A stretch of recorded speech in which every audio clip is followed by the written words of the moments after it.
Hello everyone, welcome back to this channel. I'm Shweta Bharadwaj, your economics teacher as well as mentor. हमने अब तक देख लिया था इंट्रोडक्शन ऑफ इकोनॉमिक्स में इकोनॉमी वर्सेस इकोनॉमिक्स। आज हम बात करेंगे micro economics versus macro economics. पहले मैं आपको बता दूं कि इकोनॉमिक्स के दो ब्रांच हैं, that is a micro and macro economics. तो माइक्रो और मैक्रो में मेजर से डिफरेंस क्या होता है, इसको आज समझ लेते हैं। तो माइक्रो इकोनॉमिक्स और मैक्रो इकोनॉमिक्स में सबसे पहले अगर देखोगे तो इसके वर्ड्स को अगर देखते हैं तो माइक्रो में आ रहा है बीच में आई एंड मैक्रो में है आपका A and I refers for indivisible. I refers for indivisible and A refers for aggregate. इससे भी आप इसके डिफरेंसेस को आप समझ लोगे कि माइक्रो इकोनॉमिक्स में आई का मतलब होता है इंडिविजुअल। मतलब इकोनॉमी और इकोनॉमिक्स जब हमने पढ़ा था तो उसमें मैंने बताया था आपको कि इकोनॉमिक्स में स्टडी करते हैं, किसकी स्टडी करते हैं, तो जो हमारे पास प्रॉब्लम्स थे, that is problem of scarcity, problem of choice, problem of human wants unlimited हैं एंड ऑल्टरनेटिव यूजेस। तो इन सारे प्रॉब्लम्स की हम स्टडी करते हैं इकोनॉमिक्स में। दैट्स वाई कि हम इसमें ये पढ़ा था कि कैसे हम उस प्रॉब्लम्स को सॉल्व करते हैं। हम देख रहे हैं कि हमारे जो ह्यूमन के वांट्स हैं वो कभी फुलफिल नहीं हो रहे, तो कैसे ह्यूमन वांट्स को हम फुलफिल करने के लिए किस तरीके से हम रिसोर्सेज का ऑप्टिमम यूटिलाइजेशन करते हैं। तो ये सारी चीजें हमने पढ़ा था इकोनॉमिक्स में। Same as it is economics के पार्ट में माइक्रो इकोनॉमिक्स जब हम पढ़ेंगे ना, तो इकोनॉमिक्स का ही ब्रांच है माइक्रो इकोनॉमिक्स। तो माइक्रो इकोनॉमिक्स में हम क्या पढ़ते हैं, माइक्रो मतलब छोटा, लिटिल को हम कह सकते हैं माइक्रो वर्ड भी हम इंग्लिश में यूज करते हैं, माइक्रो मीन्स छोटा। तो जब हम बात करेंगे माइक्रो इकोनॉमिक्स की, तो माइक्रो इकोनॉमिक्स हम स्टडी करते हैं इंडिविजुअल की। इसलिए मैंने आपको बताया I refers for individual. That means कि यहाँ पे हम इंडिविजुअल की स्टडी करते हैं। अब बताओ इंडिविजुअल का मतलब क्या हुआ। तो इंडिविजुअल में आप बताओगे, जैसे इकोनॉमिक्स में हम सबकी बात कर रहे थे ना अभी, उसमें मैंने इंडिविजुअल या फिर एग्रीगेट की बात नहीं की थी। मैंने सिर्फ बताया कि जो भी प्रॉब्लम्स आ रही हैं, स्कैर्सिटी की प्रॉब्लम है, उसको सॉल्व करने के लिए हम इकोनॉमिक्स पढ़ते हैं। और इकोनॉमिक्स में हम माइक्रो इकोनॉमिक्स पढ़ते हैं सिर्फ इंडिविजुअल स्टडी करने के लिए।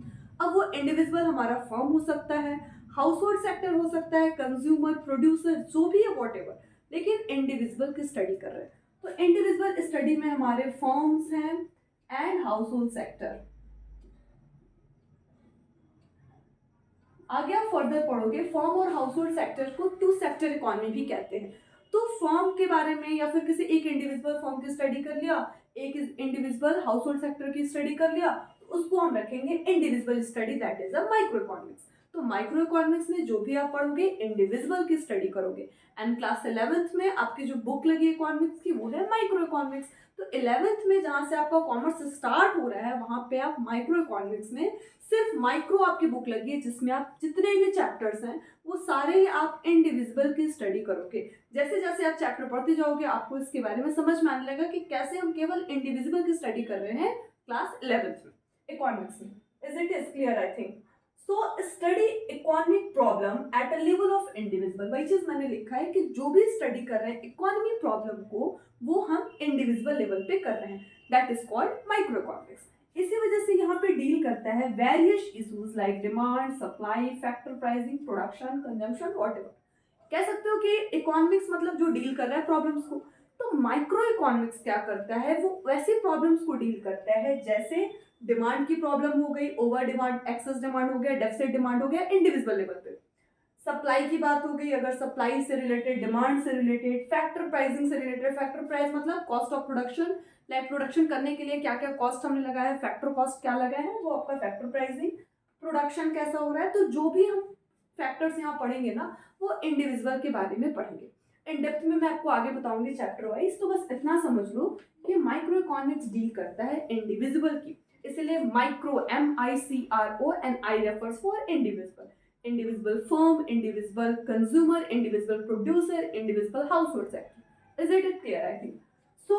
इंडिविजुअल डिमांड, सप्लाई या फैक्टर प्राइसिंग की बात करते हैं हम, इसको डील करते हैं माइक्रो इकोनॉमिक्स में। एक चीज और आप लिख सकते हो कि जब हम माइक्रो इकोनॉमिक्स की स्टडी करते हैं ना, तो उस टाइम पे मैक्रो के जितने भी वेरिएबल्स होते हैं वो फिक्स्ड होते हैं या कांस्टेंट होते हैं। कांस्टेंट वर्ड यूज करेंगे। कहने का मतलब है कि जब हम माइक्रो इकोनॉमिक्स पढ़ते हैं तो उस टाइम पे मैक्रो इकोनॉमिक्स के सारे वेरिएबल्स कांस्टेंट होते हैं, मतलब उसमें कोई चेंजेस नहीं होता है। ऐसा एजम्पशन लेके चला जाता है कि जब हम माइक्रो की बात करेंगे तो मैक्रो के सारे वेरिएबल्स कांस्टेंट होंगे, एंड ये इसका जस्ट अपोजिट हो जाएगा। जब हम मैक्रो इकोनॉमिक्स की बात करेंगे तो माइक्रो के सारे वेरिएबल्स वहां पे कांस्टेंट हो जाएंगे। अब पूछोगे कि मैम कौन कौन से वेरिएबल्स होते हैं, तो वेरिएबल्स में अगर बात करें तो वो आपके वेरिएबल्स में आएंगे कॉस्ट, प्रोडक्शन, कंज्यूमर इक्विलिब्रियम।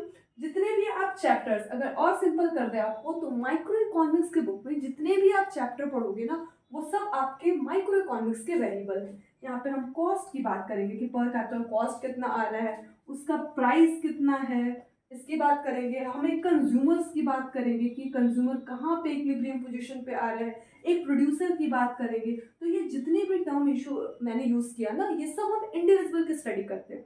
तो जब हम इंडिविजुअल हाउस होल्ड में देखेंगे ना कि कितना कितना कितना कॉस्ट आ रहा है, एक प्रोडक्शन करने में कितना कॉस्ट लग रहा है, पर कैपिटल कितना कॉस्ट है, तो ये सब हम स्टडी करते हैं माइक्रो इकोनॉमिक्स में। तो माइक्रो इकोनॉमिक्स को और हम बोल सकते हैं theory of cost and price. Okay, तो theory of cost and price भी हम बोल सकते हैं माइक्रो इकोनॉमिक्स को। आई होप आपको समझ में आ गया होगा। अगर ऐसे ही हम बढ़े मैक्रो इकोनॉमिक्स पे तो मैक्रो के वर्ड में MACRO, A refers for aggregate. तो अब यहाँ पे हम एग्रीगेट की बात करते हैं। एग्रीगेट मतलब एज अ होल की बात करते हैं, at level of economy as a whole. यानी यहाँ पे जो भी इकोनॉमी की लेवल की बात करें ना वो एज अ होल की बात करें। यहाँ हम सिर्फ इंडिविजुअल की बात कर रहे थे, यहाँ पे हम अब इकोनॉमी में कितने फॉर्म है उन सारे फॉर्म्स की बात कर रहे हैं। इकोनॉमी में कितनी पॉपुलेशन है, पूरे पॉपुलेशन की बात कर रहे हैं। इकोनॉमी में जीडीपी रेट क्या है, पूरे इकोनॉमी की यानी कि ग्रॉस डोमेस्टिक प्रोडक्शन की बात कर रहे हैं। तो नेशनल इनकम की बात कर रहे हैं। तो ये क्या है, एज अ होल की बात कर रहे हैं। तो macroeconomics deal with the aggregate factors, यानी ये aggregate level as a whole की बात करता है, एज अ होल की स्टडी कराता है, that is called a macroeconomics. बहुत ही सिंपल कॉन्सेप्ट है।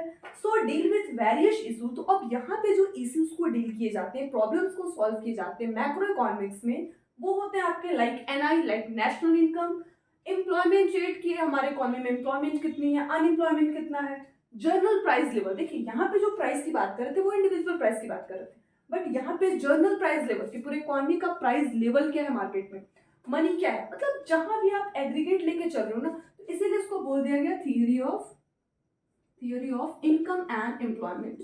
Theory of income and employment. देखो इकोनॉमिक्स में सारे कॉन्सेप्ट के अंदर दो दो नेम आपको पढ़ने को मिलेंगे। तो वैसे माइक्रो को लोग बोलते हैं theory of cost and price, and macro को बोला जाता है theory of income and unemployment, या फिर theory of income and employment. तो ये हो गया आपका micro versus macro economics. Micro economics आप पढ़ोगे क्लास 11th में, मैक्रो आप पढ़ोगे क्लास 12th में। आई होप आपको क्लियर हो गया होगा। कहीं डाउट आता है तो आप कमेंट सेक्शन में कर सकते हैं। ओके, थैंक्स फॉर वॉचिंग, मिलते हैं नेक्स्ट वीडियो में।